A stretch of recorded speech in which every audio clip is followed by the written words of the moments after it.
Welcome everyone. I'll just get straight into sharing my screen here. This great new feature that we have, the sale crossover chart, is all part of weather routing. They go hand in hand.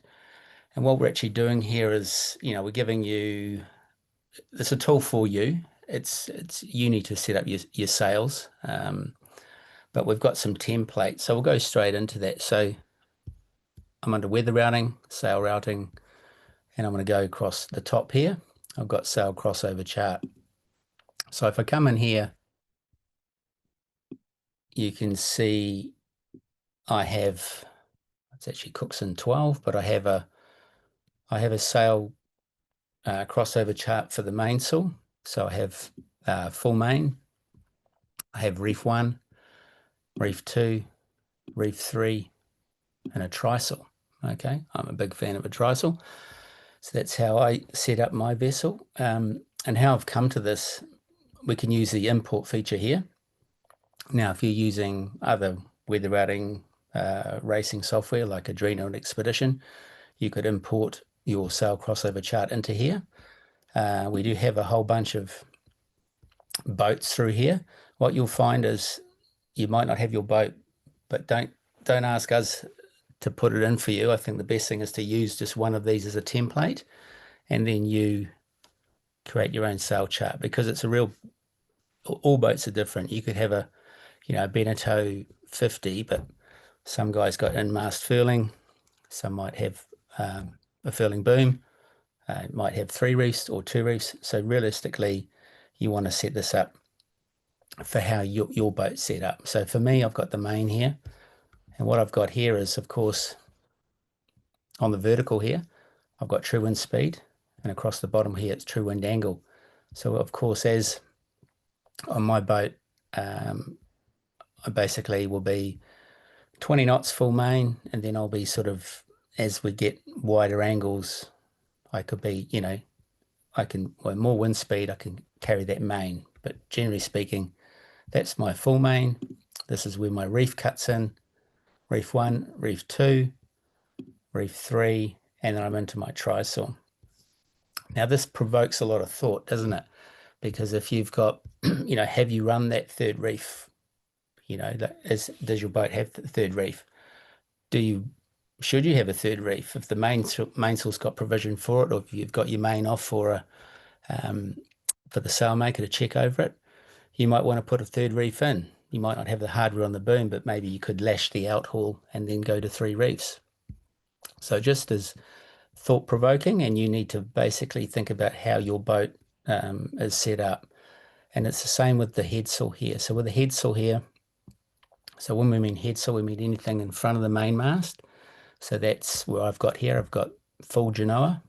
So this is the full genoa here, and I've got crossovers here. So full genoa, and then I have one furl. So on my genoa, which is just a furling genoa like most of you guys have, I have got some marks, vertical marks on the foot, and I will, you could have 3 marks, which you'd roll it into. It's just a guide. It's always nice to have sort of a real guide to where you furl to. So furl 1 could be the first mark, furl 2 the second mark, and then after that, because I'm a cutter rig, I'll end up going to my staysail, which is a U-Butte 35 knot up to 35 knot staysail.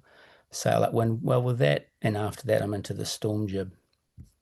So we can edit these. So if I just, if I decide that, let's just edit the storm jib. It's all pretty easy here. I can remove these boxes. So it's a bit like playing Pac-Man back in the day, and you can add, remove. It's pretty easy. You should be able to set one of these up in no more than 20 minutes, and then you can export it. So if you're on a Mac or a PC, you can export this out and it's saved. Okay, so if you've got a couple of different boats, you're lucky of having a couple of boats, you could set up sail plans for both, and then you could just import them as you use that vessel. Now, why is this useful? So this has been in the racing sort of sphere for a long time, just where those crossovers sit, and it actually helps you develop a playbook for your route. So we'll just go to that now. So I've set this up. I'm actually in sale routing, and I've actually run a route. So my Pedersen 44. So this has got nothing to do with my polars that I've set up. So this is very, very separate to that. And that's why you don't need to go start searching for your vessel on that long list. Just bring in a boat similar. The mainsail should be pretty much the same, and you just change that stuff around. But here I am, Pedersen 44. I've run a route. And if I go to the map page, what I'm seeing here, I'm seeing, and it can feel a bit cluttered here, and we're going to have the ability at some point to turn this off for you, but you can see on this route the points where there's a sail change. But the real oil is in here. So if I come into the tables, we have this new tab called Sails, and you can see through here when I start the passage on the 10th of July, I've got true wind speed of 17 knots. I've got full main. I've got Genoa's filled one. It's got one fill, and I'm carrying that down. And then I'm coming down here. I can see I'm rolling into reef 2. Now, why would that reef 1? Sorry, why would that be important? Well, that could be 2 o'clock in the morning. So we probably would do that in a cruising situation because we're not racing us do that before nightfall. And we'd always want to develop a playbook around that. So you'd go, well, we're always going to have the same team when we're doing a reef. So if you have to go to the mast, it's probably the same 2 guys to do that. It's the same guy driving. It's the same guy probably on the main sheet if you have a team of 4. So this is what it is. It's giving you heads up of that passage of changes. So I've got here, if you can see, all the way down here. At the back end of this, when I'm getting closer to Fiji, on Port Jibe at 129. So I'm fairly deep. I'm full main, and I've got my asymmetrical spinnaker up. So it's a good snapshot of what you could sort of for your sails, right? We've got the same thing here in the wind. So if you go to the wind tables, you have the same data set, but it's you've got all the other parameters along here. So you need to run some dummy routes, have a look at this. Does this look reasonable to how you sail the boat? What sails you have? Have you had that storm jib out? You've seen it. You've got a boat new to you. Pull it out. See if it's got some sheets on it, because they should be sewn on because they flog out in a breeze. All those sort of things. So it's a good way to really dive into your boat's inventory. So as you can see here, what I will say when you're setting this up, these are average true wind speeds. So you might want to just knock those down a little bit. You might think that you reef the main in 20 knots. You might want to bring that down a bit because all these here are averages. Okay. So that's the new feature in a nutshell. Dig into it. You can import, like I say, you can import here. I can come and import any of these vessels. It's actually going to give you the same mainsail because that's how we've set it up. And you just need to come and edit as you see fit. Right. What more can I say, Nick? It's a tool. It's a great tool, and just dig into it and use it. Yeah. Just if you just stay on that page, Smiley. There was a question, someone sort of saying, "Oh, well, how do we get into this?" And I guess that's probably How do we get to here? yeah. How do we get to this page? Yeah. Okay. Sorry. So I'm on the forecast website. So I've logged in to PredictWind on the forecast website. So my settings wheel here. There's my email address. I know I'm logged in as me, and I've just come down and on this left-hand menu, we've got all these different bits and pieces, and I've come into weather routing, and I've come into sail routing, and the sail routing will open up, and you'll see across the top these 3. So all I've done is, instead of being on sail routing here or routing preferences, I'm on the sail crossover chart. Now, you'll also be able to do this on an iPad, or iOS or an Android. So, but I would start here. Okay, I would start here, set it up, have a good play. It's obviously a big set of real estate to have a look at all this stuff. You can go and have a. This is where you set up your polars in here. You guys probably all know about this, and the polar speed adjustment choosing your vessel from the predefined massive list here. But this is very, very different to that. So this is just a thing. If you don't set this up like this, you can leave this all blank, then your routing will still complete. You just won't get any sale data on the routing. So up to you how you use it, but I think it's a really fantastic tool. The racing guys use this a lot just to choose what sales they would use for a race, and then they would develop a playbook around that on when that transition is going to take place, and how we do that. The stack down below of the sales, really important to those guys, and just all that transition stuff. And what will happen over time, if you really want to dig into this stuff, is that you will, when you talk about crossovers, there's a lot of crossover in this area here.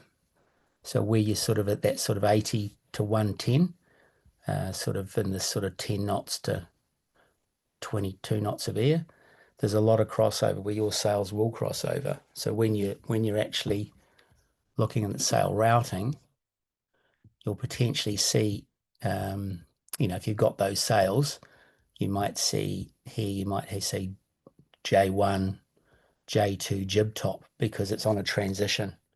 If you're down here and you don't see any data set, so it's just a line, just means you haven't filled out that chart for actually that wind speed and angle. So if you're seeing just dashes here, it's because you haven't filled out that data. So I've got a fairly full sail chart.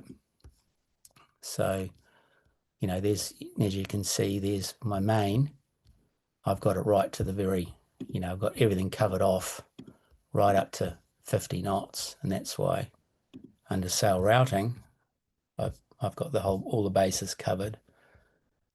Through here as well, you'll see this is another sort of little indicator that there's a sail change. So if you're seeing these blue little icons, that's a sail change.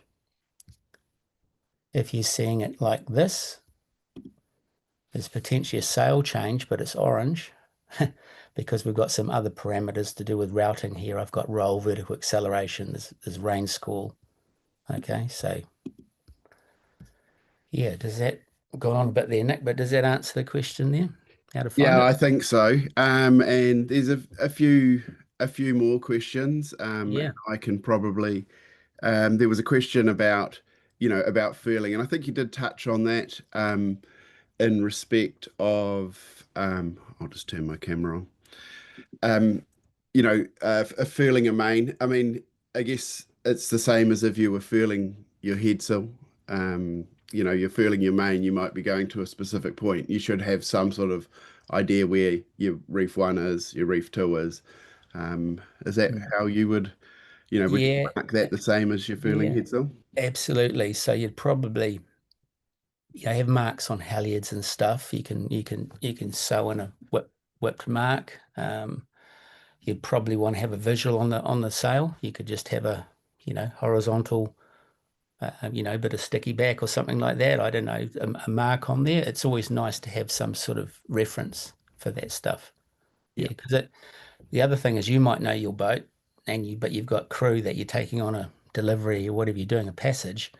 They don't know your boat, and they need to sort of understand your boat and where to get to with this stuff. Like when you're, say, reefing your furling genoa. I mean, best practice for that is not to just let the sheet go and roll it in, is actually get the bow down if you're on a reach and sail at about 125, 130. So it's not flogging and it's slightly loaded up as you furl it in. So from all this data set, you can develop a playbook how you're going to manage the vessel at sea. So Yeah, I think exactly. And I think there's some questions there in the Q&A around um, you know, oh, do we look at the real world conditions or do we rely on this? And I think that's a really something really important that we should cover off there. That this is a planning tool. This is something to get you thinking. We're always sailing to what we see. We're not sailing to some number that we saw in the routing. This is about planning and thinking ahead. So like for example, if we were leaving here, leaving New Zealand, going to Fiji, which people do around this time of the year, and often you'll leave in a southwesterly, and they can be quite strong. And so if you're heading out there and then you see that that's building, and let's say you're in a catamaran, you know, and it might even be 24 hours away that you need to, reduce the main. But by the time you get out there and you're in big seas and you're in 25 knots, how are you going to, and everything's really loaded. Maybe you can't easily get that reef in then. And then how do you turn up, in 25, 30 knots and when you're all fully powered up? And so it's about thinking ahead and planning ahead. This isn't sail by computer numbers. Mm. This is about thinking ahead, planning, and being safe. And I think the reality is if this helps you once or twice to make some better decisions and not get caught out, that would be amazing. That would be, really, really a really, really helpful thing. So yeah, Yeah, absolutely. I mean, we're talking about true wind speed on averages of of this column here. We're also not talking about, let's take it a step further. We got elevated Cape. There could be some thunderous activity. This is not going to account for that. So it is always eyes out of the boat. The models are great, but when you've got that micro scenario, that's not going to pick that up. So you're gonna have to manage that. But this is the template to start from. But yeah, it's not going to say at 0400 hours that look, we're all going to go on deck and put a reef in. That's not what it's about. So yeah, exactly. And I think also if you can see sort of if you're on a crossover boundary, or you're in that crossover zone, I think if I was cruising, I would always be, doing it when it suited me, possibly early, and being on mm, the conservative side of very much so. of, Very of much the so. of the Yeah. page, So Yeah. like I think, yeah, let's, like use it as a tool, use it as something to get everyone on the boat thinking about things we might have to do in the future. But it's definitely not, as you say, 4 p.m. we must change the sail. You're looking at what you've got, you're lining that up with the forecast, and using this tool. Yeah. I mean, I would just be going, hey, look, guys, during the night, we've got to get a reef in. Let's not muck around. Let's have dinner before the sun sets. Let's get that reef in. That's as simple as that. You know, it's it's easy to reef. It's easier to reef the back. It's easier to reef the front than it is to reef the back. So get your reefs in early in the back. But this is definitely a great template. Yeah. Maybe just a few more questions before we wrap up. Um, someone was asking about, there's a few questions about where you can do this. So you can do this in the forecast website. You can do this in the PredictWind app on iOS and Android. So that's where you can set it up. PredictWind app or website. So on all platforms there. Thank you very much.